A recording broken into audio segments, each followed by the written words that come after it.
Hi, I'm Lynn Woodland, author of Making Miracles, Create New Realities for Your Life and Our World.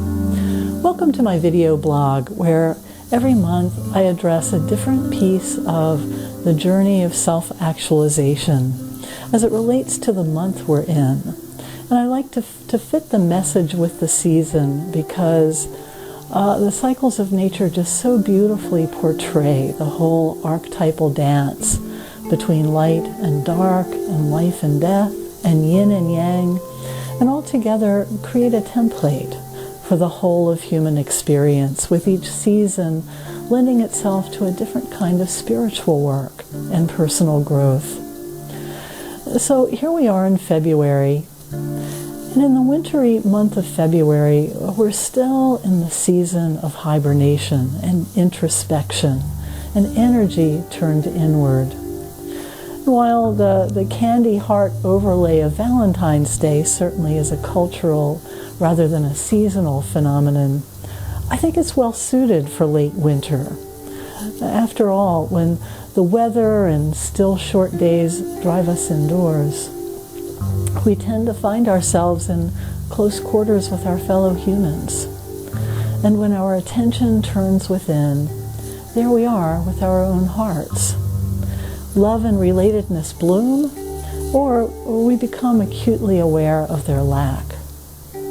Sadly, or fortunately, depending on your perspective, a scarcity of love is much more a state of mind than of opportunity. I really became profoundly aware of the connection between love, healing, and attitude, as well as the incredible capacity for any two people to give and receive the gift of healing love in my work with the attitudinal healing movement. In 1983, I started a Center for Attitudinal Healing, modeled after the original center founded by Jerry Jampolsky. It was for people dealing with life-challenging illnesses. And rather than using professional counselors, we paired clients with volunteers who'd received training in how to listen compassionately and see everyone as a teacher, and define healing as a process of joining in love with others rather than fixing them. The healing that resulted between these volunteers and clients was truly miraculous and deeply moving. Not only did these non-professionals seem to know just the right thing to do or say when they were coming from a place of love, the traditional roles of helper and client just very quickly disappeared. And the learning and the healing really flowed both ways. That we are all students and teachers to one another is a foundation principle of the attitudinal healing movement, and in my experience, it's a fundamental truth. It's one that doesn't require the high intensity of catastrophic illness to manifest. It's our true relationship to one another at all times, even though we're often blind to it. Everyone we encounter has something to offer us, and the more we seek it out, the more we'll find it. Believing in the goodness and the wisdom of others helps to call it forth, even from those people who didn't know they had it to give. But even if we appreciate this notion in theory, we may still go through life thinking that only certain people have the love, the support, the approval, the wisdom, and the gifts that we need, while others are unattractive, annoying, invisible, or have nothing we want. And this is what makes life lonely. So to bridge the gap between theory and experience, here's an imagination game that I occasionally do in my classes. I really find that imagination can be a powerful doorway into intuition. So what starts out as something we're just making up can often evolve into profound truth. And whether you believe you're in some way transcending time and distance and separateness to connect with the highest wisdom of another, or simply connecting with a wiser part of yourself, you may find unexpected insight coming to you through this exercise. And it can't help but change how you look at people, which in turn has a way of changing what happens between you and others. So begin this exercise by bringing to mind someone whom you think of as a wise teacher. This could be a person you know, or it could be someone you know only through their work, such as an author, or a world leader, or historical figure.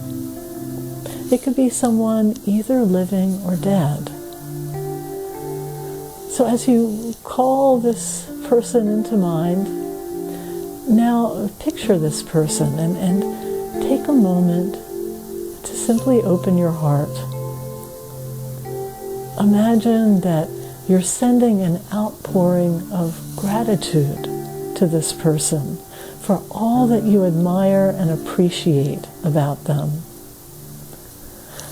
Now, the power of love is a well-documented thing. It keeps us healthy. It empowers our prayers. It's a gift that, when given unconditionally, is always received, even when it's not registered consciously. So imagine that your love is awakening and calling forth the best in this person. Many philosophers and cutting-edge scientists have speculated that all minds are part of one consciousness. So even though you're not physically present with this individual, and you may never be, imagine there is nonetheless a reality where all minds meet. And picture yourself visiting with your teacher. And imagine that a very real meeting is taking place in this realm of pure consciousness. Your mentor may speak to you, or show you something, or simply radiate love and healing. You might even imagine yourself in the role of your teacher, seeing yourself from this other's point of view. And in this role, the role of your teacher, speak to yourself, offer wisdom, healing, and whatever gifts you have to give. And if you have a request of your teacher for specific assistance or some question, ask for these and allow your mentor to respond. Take some time with this, play with it, and see what comes. You might be surprised. But now, this isn't the end of the exercise. While it's easy to imagine a favorite mentor as having the gifts we most need, the truth is that everyone is a being of profound complexity, wisdom, and depth with gifts to give. That includes our friends, our family, our co-workers, even complete strangers, even the people who thoroughly annoy us. So now, bring to mind your most intimate peer relationship. This could be a spouse or a romantic partner, or it could be a close friend. And repeat the previous exercise, this time letting your intimate peer come to mind. And as you do this, see past the person you've become so familiar with to perceive the rich, complex being that includes but is no way limited to the personality you know. Imagine this individual as having facets you've never seen, and wisdom and love you've never experienced. See what new gifts this person has to give you when you open your mind and your heart to them. And now that you're warmed up, do this exercise one more time. This time with the very last person you'd ever imagine as having gifts for you.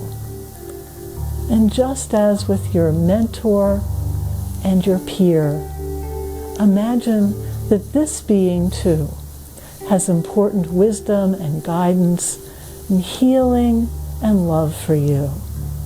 And just as you did with the other two, let yourself open to receive it. In fact, bring to mind the most important question of your life, perhaps the same one you posed to your mentor.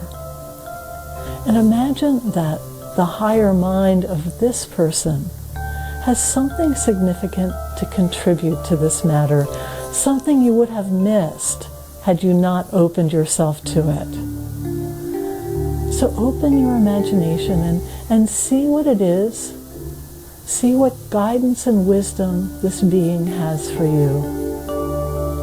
And don't be surprised if you receive an unexpectedly different view, with a new perspective worth considering, one that you would have never have gotten to without allowing this person to share their wisdom.